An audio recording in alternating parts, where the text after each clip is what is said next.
Hi, everyone, and thank you for being here, and an early Happy New Year's to you on this Tuesday, the 30th, and next to last day of December in 2025, of course.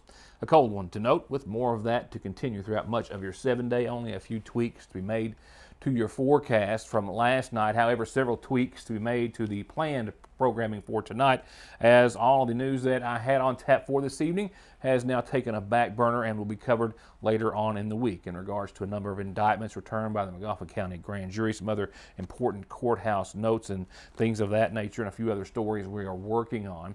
I am making way for a major announcement tonight that comes from our Judge Executive here in McGoffin County, Matt Wireman, who is making a major personal and political announcement tonight in regards to his still continued bid for re-election, but also his retirement as well. Matt Wireman will go through that, our judge, in just a few moments and give us the full explanation in the first to hear interview. Several things to talk about before we get to that, and that will be our final story, which will follow. One thing I wanted to pass along to you tonight: if you're looking for a tax break and you're, say, self-employed, you use a personal vehicle for business purposes or for a variety of other reasons, well, you might be able to make a bigger tax deduction next year, starting on the 1st of January, as the IRS has expanded the tax break for mileage for vehicles, which can be declared and deducted. Those who use your vehicles for work, well, you'll be able to take a little more off the top. The standard mileage rate for business driving, it's going up by 2.5 cents per mile.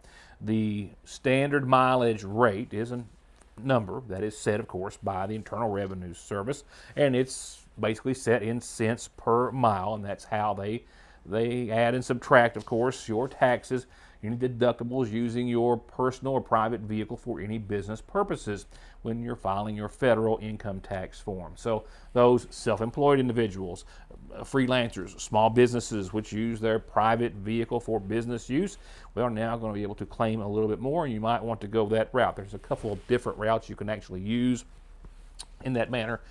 Probably don't need to really express any more detail on that note, but starting at the first of the year, in a couple of days, the standard rate is going to be 72.5 cents per mile driven for business use. Now, if it's medical purposes, it's going to be going up to 20.5 cents. It's also 20.5 cents for moving if you're an active duty member of the armed forces. Now, if this is a question about charitable organizations, that number is not going up, and it's going to remain at the 14 cents per mile as it has been. So something to take into consideration for those folks out there, and I certainly will be looking at that as well. Before we look at our top story tonight and the before-mentioned announcement from McGoffin County Judge Executive Matt Wireman, numbers are still on the up and up in Floyd County. That's not a good thing. It was back on December the 11th that I went back and found my first update, and that was where they had one new case on that day of whooping cough, which brought them to 4 at that time. And for all of those first early cases, they were all in unvaccinated children. That, however, has changed. Now the total number includes unvaccinated, partially vaccinated, and fully vaccinated, as it has spread after they are confirming several more additional cases today. The Floyd County Health Department reporting again a total of 4 cases at the time on December the 11th. They added one on the 15th for 5. They added 2 more on December the 17th for 7. On the 19th, 3 for a total of 10. That number went to 14 just a couple of days before Christmas on the 23rd.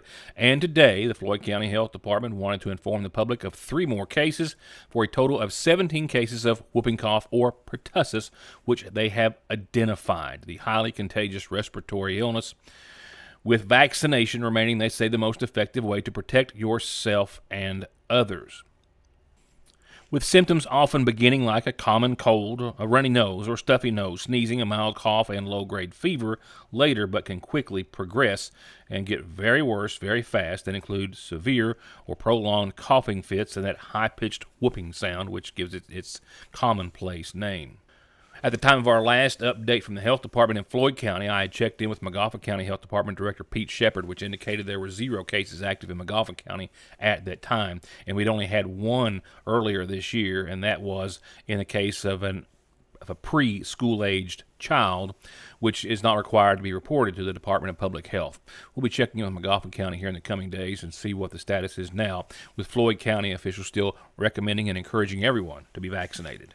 From there, a quick break, and I'll be right back with your calendar and a sit-down with our McGoffin Judge Executive, Matt Wireman. Buffalo for me, bonsai for you. Not a sauce guy. Famous last words. Not a napkin guy either. Try new Famous Sauce with Lee's Saucy Sampler. Only at Lee's. Famous for a reason. Welcome to the best sales, the best service, and the best selection in the viewing area and Eastern Kentucky. It's Conley Tire in Staffordsville, where they have big specials on big name brands every month. And as always, brake jobs, oil changes, computer diagnostics, and 6 months no interest. Conley Tire in Staffordsville and conleytire.net.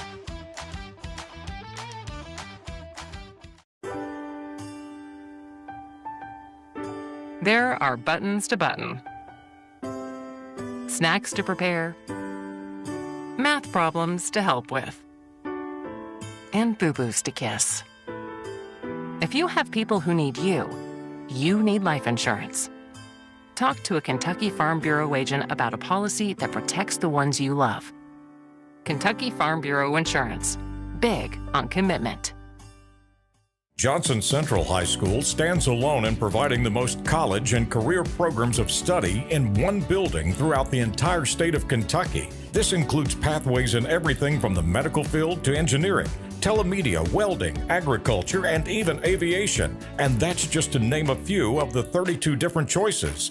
Work has also been started on a brand new state-of-the-art high school. So now is the time for your child to experience the power of opportunities in Johnson County School. For whatever reason, if your working days are over, don't do anything before you meet Grover. Social Security, disability, SSI, work injuries, wear and tear, and hearing loss. 888-9-GROVER.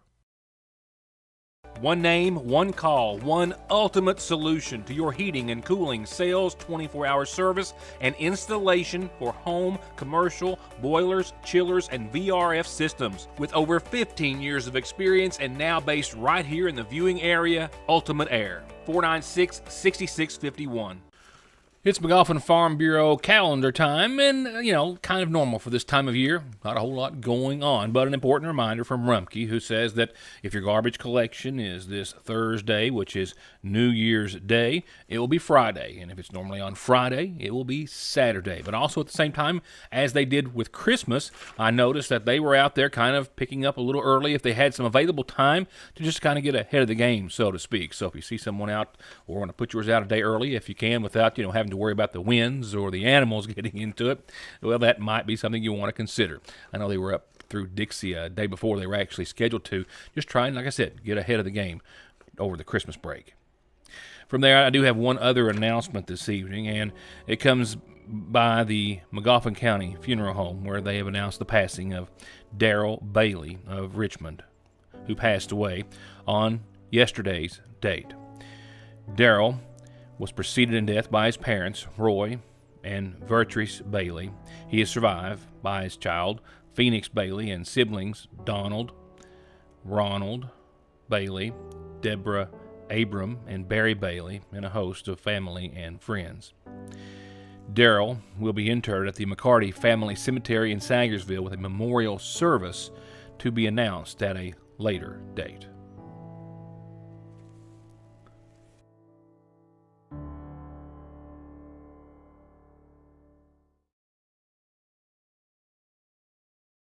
Youth, Experience. modern solutions to modern problems. Proven solutions to legal problems. An emerging face in the courtroom. A known presence in the courtroom. Together, we are multifaceted. Together, we will do right by you. If you are having any legal issues at all, just relax and call Max. If a car wreck is causing you pain, just pick up the phone and call Donald Wayne.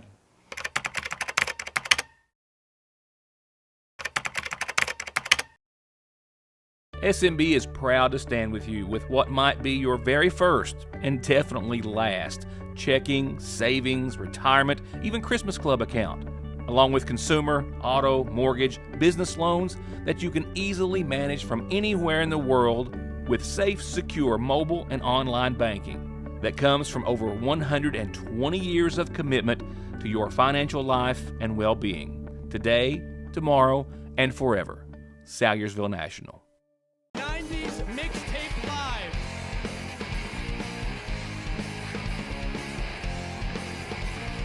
Motown Philly's back again. Well, it's love that I need. That thing, that thing, that thing. Oops, I did it again. Rock your body, yeah. Party now, and I will always love you. Levitators, running higher, running higher, running higher. 90s Mixtape Live. Every single day, a full revolution. At Big Sandy Healthcare, every patient is seen as an individual deserving of respect, compassion, and top quality care. For us, it isn't about who they are or where they come from, but about the dignity and the care that they deserve. Our commitment goes beyond simply treating diseases. We tackle food insecurity, transportation problems, and other barriers many of our patients experience that hold them back from living fuller, healthier lives. At Big Sandy Healthcare, that's what sets our As cold and flu organization apart. season approaches, there's another respiratory illness you should watch for: pneumonia. Like the flu, pneumonia can cause serious health risks and be life-threatening. If you have any questions about how to keep yourself and your loved ones safe and healthy, need over-the-counter relief for any symptoms, or want to keep your immune system at its best, stop by Parkway Pharmacy in Salyersville. Atrial fibrillation is one of the more common rhythms we see. AFib is an arrhythmia of the heart where the top part of the heart is beating erratically and out of sync with the bottom part of the heart. The electrophysiology service is made up of a team of healthcare providers, and that includes an electrophysiology lab where we're able to do procedures to help repair heart rhythm problems. When a patient becomes heart rhythm free, it can really restore their life. ARH, more for Appalachia. Now it's time for our top story this evening, a sit-down with McGoffin County Judge Executive Matt Wireman, whose retirement clock, if you will, started ticking when he first became a public finance officer for the Kentucky school system. That was back in 1996, and now, over 30 years later, and at the age of 56, taking into account that retirement, his military time in retirement and state time, and what Kentucky law says about all of that for the security of his family. He says he had to make what he considers really the only decision that there was to make. And as an accomplished chief financial officer and judge executive, Wireman has in the past year or so, he's about to tell you, come to realize a decision was before him. A decision that he had to make for himself, his family, and for his position as judge executive. And with all of that in mind, he is making tonight here on the program his first public, major, personal, and political announcement on the matter. Beginning, he says, with the reassurance that he is 1,000% seeking McGoffin County's support for re-election next year for what will be his third term as McGoffin County's judge executive. And also, at the same time, announcing that tomorrow, December the 31st of 2025, will be his last day in office of his second term. Yes, that is what I want to make an announcement about. I am going to continue my campaign. I have every desire in the world to be judge again, but I've got to do something from a personal standpoint that's going to be unique, unorthodox when it comes to a political campaign. And what that is that in order to be compliant with the law when it comes to retirement and being in the same elected office in Kentucky, the law now says that you've got to have a 12-month calendar break. So 12 calendar months. And what that means is that tomorrow, the 31st, will be my last day on this term as judge executive. So explain to me go into a little more detail if you can. All right. As to why. Well, we're talking about retirement essentially. Right. And anybody that's paid into a public pension system knows that after so many years, you get to a point where it is a bad investment. You're paying into something that you're never going to get a return on. And I've been that way for a few years now. I've been paying into something that's never, the amount I'm putting in it, I'm not going to get back in extra increments. My pension amounts are pretty well set, so every time I'm giving them, I'm getting less and less and less of that back. So from a financial standpoint, when you get over 3 decades into a state pension system, you're paying to work. And I've known that for a while. I was a school finance officer, I've seen it all the time. And I've made those sacrifices over the past couple of years. Been eligible for a while now. But as you all know, in 2024, I had a health scare and there was some complications that I didn't really get out and talk in public about a lot, but had me concerned about my being able to continue as a human being. And it made me start thinking about my family and what would happen to them if I had passed. And the pension system has a lot of options when you go retire, but I think those are a lot less of an option. There's fewer options for beneficiaries if you're not already retired. So I went down and run some numbers with them and seen what 100% survivorship would be for my wife and if something was to happen to me. And then knowing the cost of college, because my son and I have, we've been through the college route and student loans, and he's saddled with student loans for 10 years, and it's a significant amount, and it's a struggle for a lot of families. I've got a daughter graduating high school soon, and I'm still able to work, and I have every intention of working until that girl gets out of college, and that's going to be 5 or 6 years from now. Hopefully she gets out in 5 or 6 years. But the pension can help pay for that college and not have her saddled with the same debt, and hopefully help my son pay his down, and I'll work somewhere else. But make no mistake about it, my desire is to do this. That's why I'm going to continue to run.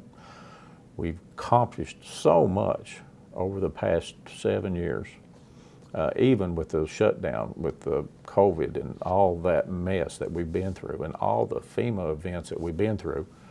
We've accomplished a lot in McGoffin County in the last 7 years. And I want to see that to keep going. I don't want to set us back 20 years.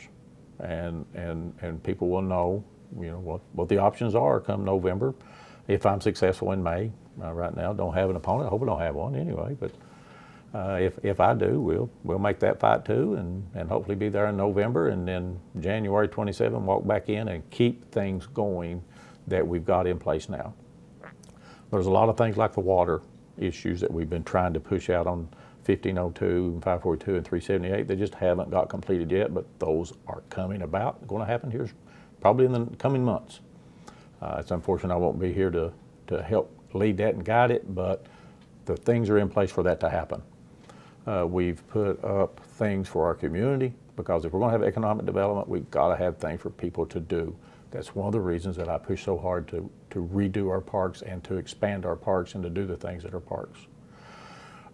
Our industrial park is full, and those grants are moving through to getting it ready so that the businesses can start. I think you've seen that Ember Energy has put their sign up saying coming soon. We hope that Frontier Housing will be doing the same thing in the coming months. We know the Tech Center's got a lot multi-million-dollar grants in the works to build a new school down there. And we recently purchased options on more property to develop for industrial development right there on the Parkway. So there's a whole lot of things that we've done over the past 7 years, including reducing taxes. We've reduced tax rates year after year, or held them steady to the point that the amount of revenue come to the counties is hundreds of thousands of dollars less, and that's money that people's able to keep in their pockets. But with today's economy, it's hurting local government quite a bit. So there's going to be some struggles coming, but I believe we've done a lot of great things for the people, and I know this news is going to be disappointing, confusing. Some people may be mad at me over it, but you know, that's okay. That means they like what we were doing, and they're upset that I'm doing this and creating a unique situation in an election. You know, we've got my predecessors running and switched to a Republican, and now I'm retiring. So it's going to be an interesting election year, but I feel confident. If I didn't, I wouldn't run. I would have withdrawn. But to comply with the law and to stay in office, and you know, in 2027, I believe we can do this, and I believe when people sit back and think, you know, that man's doing something for his family, and that's the same thing we would do if we were put in that same situation. And I hope they believe that, and because it's the truth. I know that we've got some locals that like to sit around and drink coffee and put out political theories and say all these things, but I can tell you without question, as far as I know, I'm healthy, my wife's healthy, my kids are healthy. I'm not under investigation or in trouble, and I sure ain't afraid of losing an election. So I think that you know, once the shock of this settles down, everything will be okay, and at least that's my hopes. So what is the process from here? Well, here's what Kentucky law tells us from what I have been able to understand. Earlier today, Wireman submitted the proper paperwork and documentation to the Magoffin County Court Clerk's Office of Renee Shepard.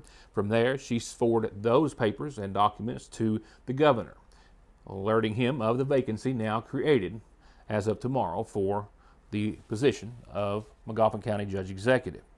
Now, in the interim, the current fiscal court will call at some point soon, I would imagine, a special meeting called by the sitting 3 magistrates.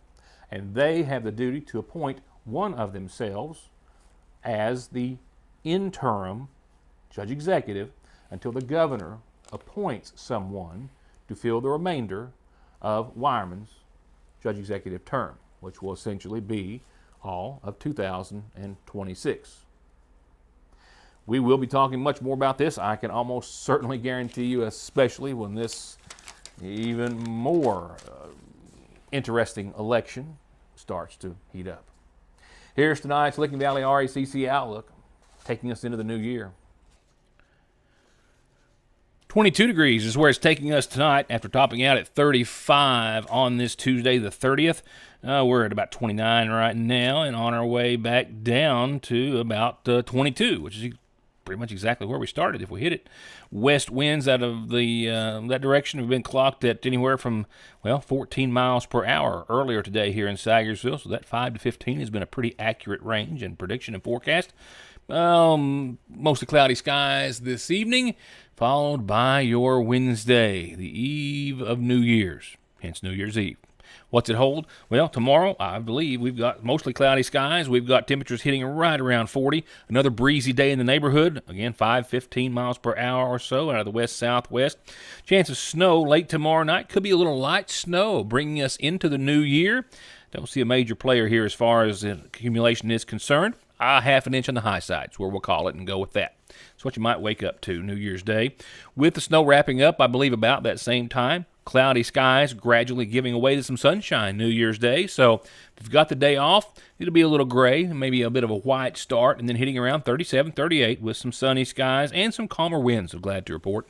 Clouds will increase that night and taking us into a mostly cloudy Friday, just clouds, nothing else with them. 47 for your high, 27 for your low. And for the first weekend of 2026, my, oh my, it's hard to say. 41, partly sunny, not all bad for your Saturday. 23 that night. Sunday, mid-40s at 46 and 29. Not too shabby there either.